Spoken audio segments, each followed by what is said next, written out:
In denial is a very interesting fallacy. Listen carefully to the difference between these two statements. He's accused of doing it, but he denies it. He's in denial about it. You see, they're different. In the first one, we are suspending judgment. He denies it. He may or may not have done it. But when we say he's in denial, we're saying we know he did it, but he refuses to admit it. How do we know he did it? Where is the supporting evidence to establish that? That is why in denial is a fallacy. We can assume that when someone is accused of being in denial, that he hasn't confessed.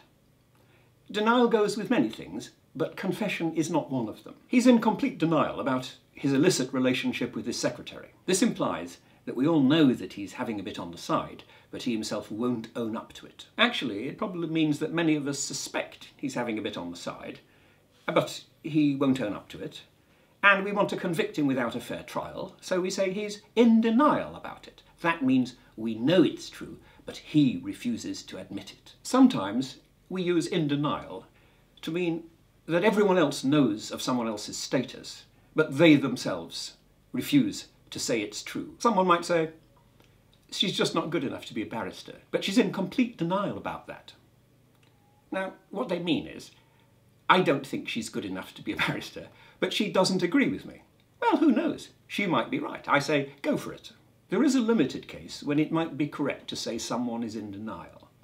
If there has been due process, if they have appeared in a court of law, if a jury of 12 good persons and true has convicted them, and a judge has sentenced them, then we might say they have been found guilty.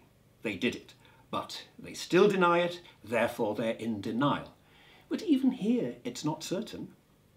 You know, the trial might not have been valid. I mean, it might have taken place in a country where you can't get a fair trial. I mention no names across the Atlantic.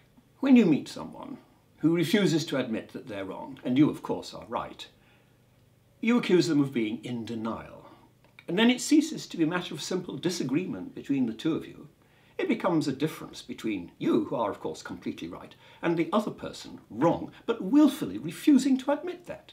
Madsen Pirie, showing once more that if you know your fallacies, you can win every argument.